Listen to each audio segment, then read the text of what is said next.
Yeah, I mean, I think this year's already been off to a, up and down start, but a lot of positives. I think we've been growing in the right direction.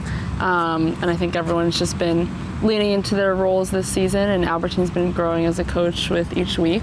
So yeah.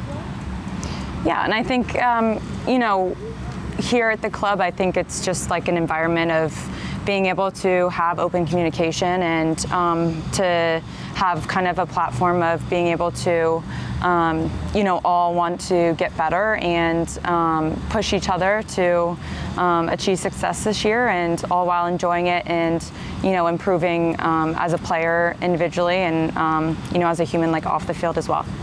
As veterans, this is your second year with the franchise. Let's talk about the communication with the newcomers, what is working for you guys, and how important it is to share your leadership with them. Thank you.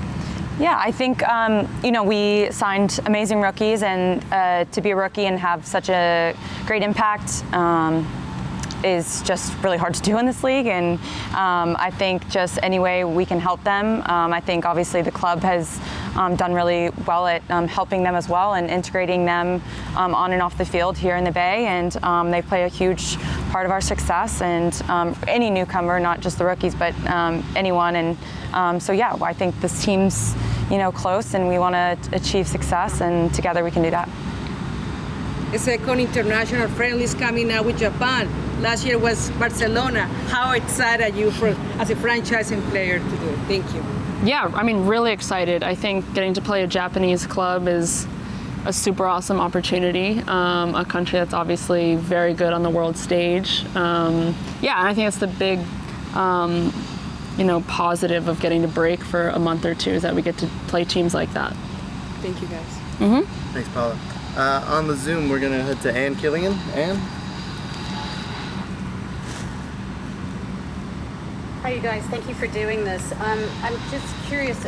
Albertine just spoke to us about that because of the investigation, changes have been made in communication. It sounds like some guardrails have been put around. I'm just wondering, as players, what do you notice about how things have changed, how they're different, of what has improved?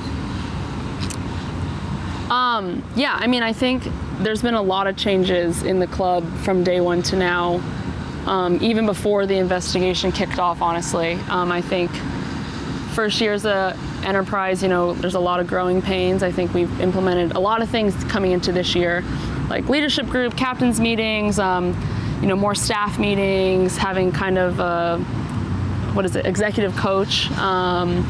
And I think it's been really helpful. Obviously, we're still heading in the right direction and growing. And then now all of that's become public, obviously, because the investigation, but there's been a lot of things we've been doing to improve on our communication within this organization. Are either of you, this team was born into a league that had been racked and rocked by some scandals about how people were being treated, and some of that was, among many other things, communication channels. And I'm just wondering, should some of this have kind of already been implemented or been foreseen because of what had preceded even the birth of AFC in the league?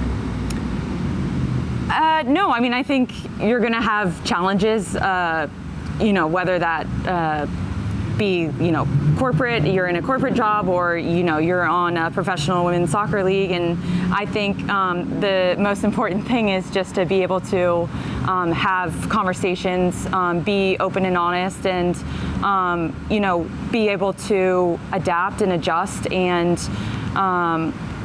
be able to just listen to each other and make positive changes. I think, you're going to have that in any sort of environment to be able to be open and improve certain environments and see what works and see what doesn't. And I think just having humility and the ability to, just be able to make changes, I think is important. And so I think we're, like Tess said, headed in the right direction, and it's all positive. And just to be able to talk openly and freely is just important, and something that kind of this club encompasses, and it's like part of the Bay Way. So.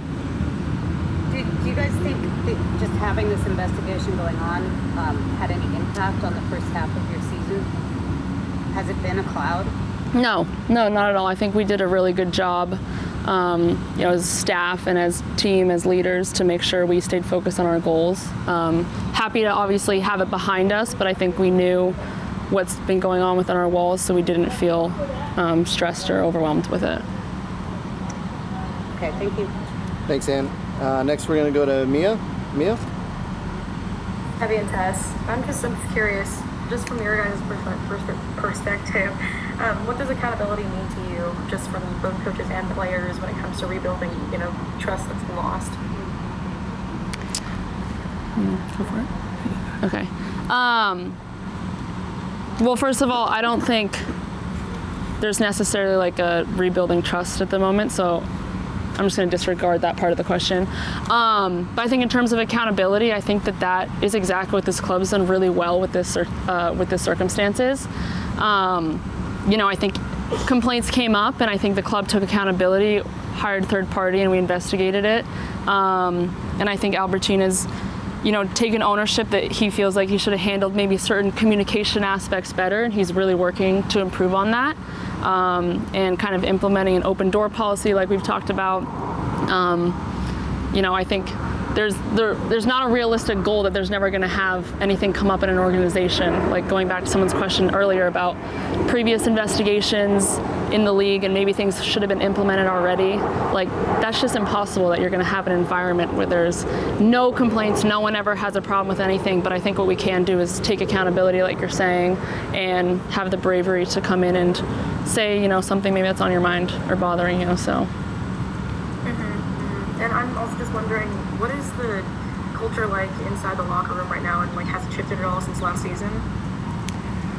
I think the culture is strong. I mean, I feel really good about the culture of this team. I think everyone's hungry to win games, to play beautiful football, but at the end of the day, get results. And I think the culture of having trust and accountability and integrity and all that, I think, is there. And I think we live by what we want to be about, and I think that's collectively and individually getting better and putting together performances, all while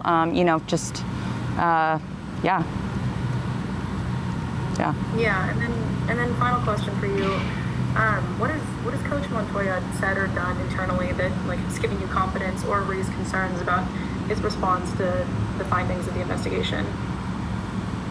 I think he had a talk with the team this morning, and then a talk when this investigation first kicked off back in, was it March, I think? And I think along the way, he's just said, I'm going to be as transparent as I'm legally allowed to be. And I think he's been very forthcoming with all the information. And then we've obviously had our own collective meetings with the investigation team to give us the updates and all of that. I think they handled it really well.